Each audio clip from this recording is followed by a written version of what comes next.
ногами работает.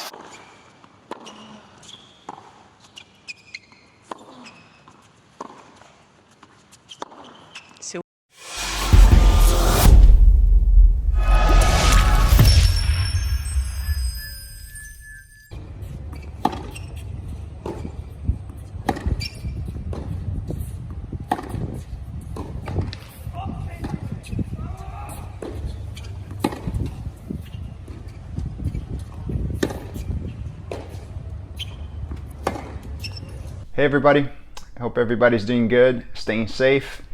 And this last week we got a nice request from our dear Boomsha, or BMPJJAA,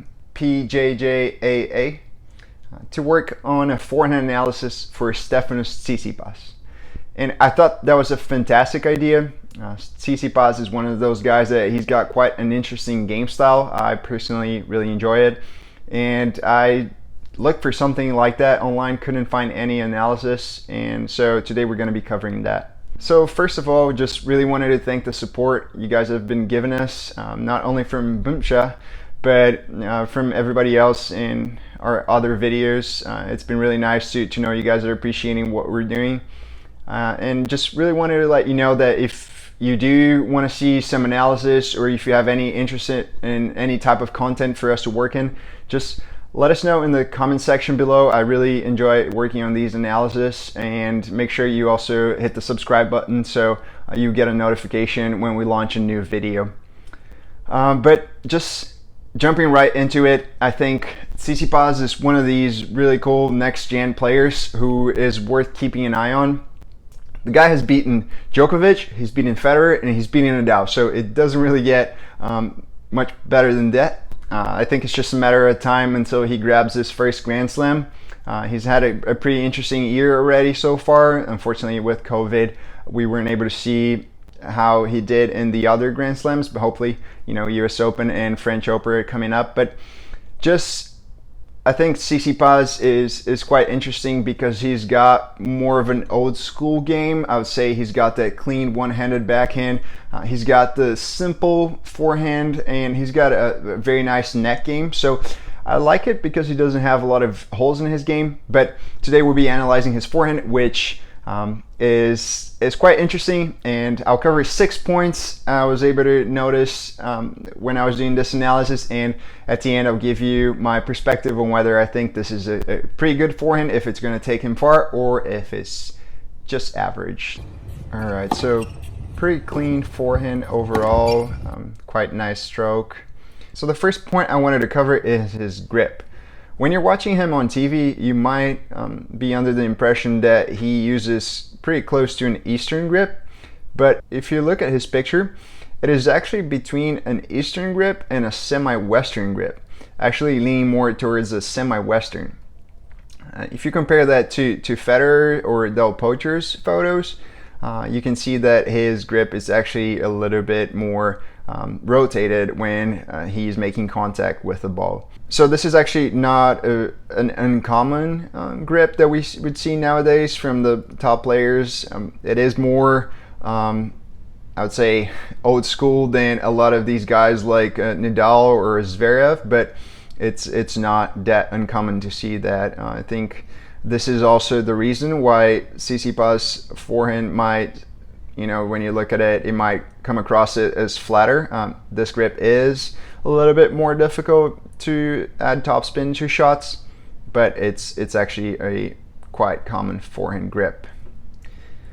So the second point is, I thought it was quite interesting how he brings his left hand all the way back, and he has a kind of a late release. It's actually very good technique. A lot of us, especially if you're playing at the club level, you tend to release your left hand from the racket too early, and that makes your forehand be all over the place. Because while it's important to point at the ball when you're hitting it, but releasing your left hand too early might make you lose balance. So Tsitsipas keeps his left hand holding the racket until he can't do it any longer. So this makes it into a compact forehand, and it's very good for consistency. So the third point I thought it was very, very interesting was how little his upper arm and his wrist move throughout the shot. So if you pay attention to it, you can just draw a line here and you see that his upper arm barely moves throughout the shot. And this is actually very nice because that's what gives him that consistency in every forehand he hits, and pretty much the low amount of mistakes he'll make throughout the shot. The 4th I thought it was also interesting was that during his whole stroke, his racket does not face the ground at any point. So if you pay attention to it, you can see the W in his racket at all times.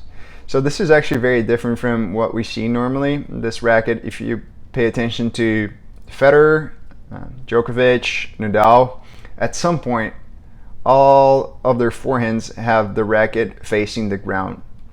So this is what I think the reason why when you look at Tsitsipas' forehand, it looks very, very kind of almost sort of a continental grip, but it's just because he keeps his wrist so stable throughout the shot and he doesn't rotate it facing the ground, and this is why, you know, looks very old school.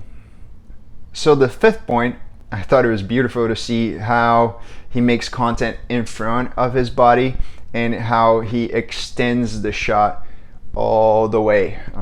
He does a really nice job with that, and I think he has to do this because with his grip and his swing, I don't think he'll be able to generate a lot of topspin otherwise, but this is why he needs to compensate, and he generates most of his topspin at the end here, so almost with his wrist at the end. So it's actually a very nice image you can see, but I thought it was beautifully executed. And so the last and final point I wanted to touch on is about his stance when he hits the shots. So you notice that Tsitsipas will hit most of his shots when he has the time on the forehand side with either a closed stance or a semi-open stance. So the reason why he does that is because his swing is so particular and his grip is more, I would say, kind of like leaning more towards an Eastern, is because he cannot generate a lot of power just from his arm. So he needs to be well balanced and well positioned to hit those effective forehands. So if he's hitting them from a open stance, he's not going to be able to generate that much power. So I thought that was quite interesting as well. So, I mean, if you put it together, I would say that, just wrapping it up, it is quite a nice forehand. Otherwise, obviously, he wouldn't be beating all these guys, beating in the top 10. But I do think he has some limitations with it.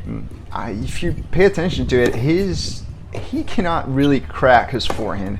He's not hitting winners out of, you know, the whole court. He does have a very nice inside-in forehand. He's able to generate a lot of power in those shots. Just when you see this one against Nadal, that's a very effective forehand. But otherwise, he's just mostly placing the ball very well around the court. He's not generating that much power. So it'll be interesting to see if he's going to develop that forehand as he gets a little bit older. But I think in the long run, if he keeps his forehand like this, I think it might limit him to a certain extent. But regardless, he's a great player overall, great backhand, solid net game, which you don't see that often nowadays. But I think this forehand, I think it can cause him some struggles in the future. But we'll see. But that's all I had for his forehand. Just kind of recapping, he's got that semi-Western / Eastern grip going on. He's got a nice late release of his left hand. He has very little movement with his upper arm and his wrist. He keeps his racket not facing the ground throughout his whole shot. And he has a very nice forearm extension at the end, and he also always pretty much hits whenever he can, the forehand with a closed or semi-open stance. So that's it for Stefanos Tsitsipas forehand analysis. Hope you enjoyed it. Don't forget to subscribe, and we'll see you in the next video.